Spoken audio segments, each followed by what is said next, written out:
Hello Leo, Sun, Moon, Rising, and Venus signs. Kamusta kayo? Sana ba nasa mabuti kayong kalagayan? Welcome back po sa Star Tarot. Kung bago kayo rito, welcome din po kayo. Please subscribe, like, share my videos, and leave me a comment po kung nakaresonate kayo. Okay? So, what else? We have Two of Swords. Ayan. So, Leo, may decision making na kinakaharap kayo rito. There are going to be some decisions that you are facing right now and parang nag-iisip pa kayo. Kaya hindi pa kayo handang magdesisyon kasi maaari pinag-iisipan nyo pa to, maaring naghihintay pa kayo ng kung anong impormasyon or detalye or anuman, no, balita siguro para makatulong sa iyo na malinawan ang inyong isipan. We have the devil energy. Ayan. So, devil energy is Capricorn energy. So, pwede na you are dealing with a Capricorn, no?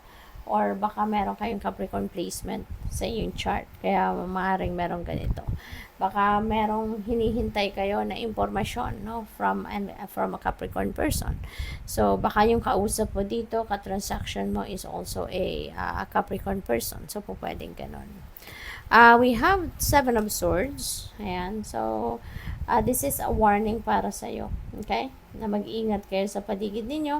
Mag-ingat kayo sa mga tao na nasa paligid ninyo. Mag-ingat kayo sa mga dealings ninyo with those people because you never know kung ano yung hidden agenda nila kung meron. At you never know, baka yung mga ikikwento mo sa kanila, gamitin nila yon against you, 'di ba? Kaya extra careful kayo sa mga sasabihin ninyo, sa mga impormasyon na i-share ninyo with them, 'di ba? Huwag kayong basta-basta magbibigay ng impormasyon, no, na personal. Okay? Mag-iingat kayo. What else? We have Five of Cups. Ayan. So, meron pang hihinayang dito ng iba sa inyo, Leo.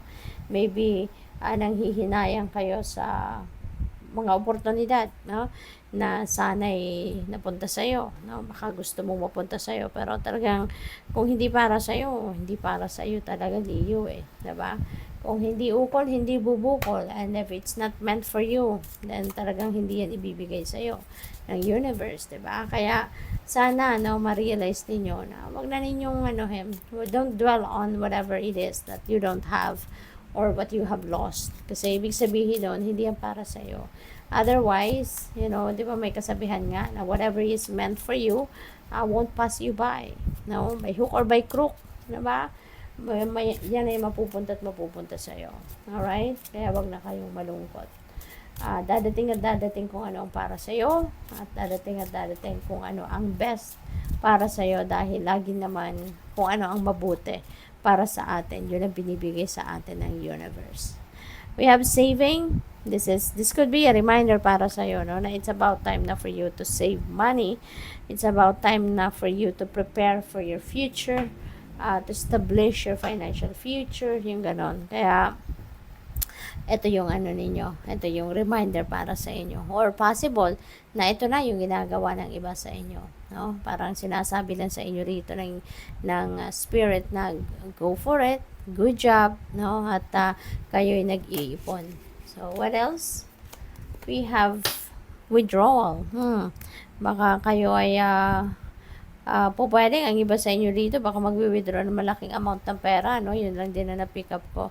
Kasi may savings na kayo at baka may withdrawal dito. So, pwedeng you're about to withdraw a big amount of money, no? So, before kayo mag-withdraw, pag-isipan niyo mabuti. Kasi, di ba, pinag-ipunan mo na yan, pinagsikapan mo na yung ipunin. So, kung hindi naman masyadong mahalaga ang pagkakagastusan, di ba? So, pag-isipan mo na ninyong mabuti. But this could be something else, no? This could be withdrawal sa paninigarilyo kasi this is sigarilyo. So, pwedeng ang iba sa inyo mag-withdraw na sa pagyoyosi. Baka mag-withdraw na sa pag-iinom, sa pagbibisyo, no? So, good for you. We have care. Magiging magulang na kayo, siguro.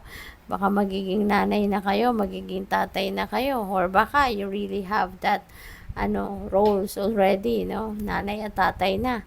Kasi baka ito na, may baby nang dumating, no? So, maybe you are brand new parent or or siguro brand new mom or brand new dad kayo, no? At meron na kayong susuportahan sa ngayon. Kaya kailangan ng mag-ipon, no? Kailangan ng magsipag na mag-ipon, magtrabaho para makapag-ipon para sa bagong baby ninyo. Justice, you are getting what you deserve. Kaya wag kayong manghinayang na nasa kung ano man ang wala sa iyo, kasi ibibigay sa iyo ng universe kung ano deserve mo. Kaya kailangan mo lang na maging pasensyoso at pasensyosa, matutong maghintay, kasi 'di ba, lahat naman ng bagay nangyayari according to the divine order and timing. Kaya hindi tayo pwedeng nagmamadali. Hindi tayo pwedeng pinagsisiksikan natin kung ano yung gusto natin or pinagpipilitan natin kung anong gusto natin. We need to be patient and we need to learn how to wait. Okay? So, dito din, no, makukuha mo yung hustisya. Justice will be served. Baka finally, ngayon, makukuha mo na din yung patas na treatment, no? Sa trabaho siguro, kasi naka-workout fit siya. So, baka dati, hindi mo nakukuha kung ano naman ang rights mo din sa trabaho. Ngayon, maaaring yan ay magbago na at tatratuhin ka na din ng maayos. So, final message ninyo, we have angel number 1414, light up, okay? Light up, cheer up, relax. Kasi baka ang iba sa inyo dito, no, nagiging moody. May mga mood swings. Pwede rin, ang iba sa inyo dito will be more respectful. No? Maaari ngayon, you will be focusing on your family. Yung mga ganon, no? Sabi dito, focus on your needs, desires, and hobbies. Okay? Focus kayo doon sa kung ano man ang importante ngayon, mga kailangan ninyo. Everything is more accessible with a light attitude. You will be blessed with new opportunities. Wow. So, pwedeng bagong kaibigan, ito, bagong baby, or talagang meron dadating na bagong baby ngayon sa pamilya, or baka meron bagong kasal, 'di ba? So, additional family member din yon.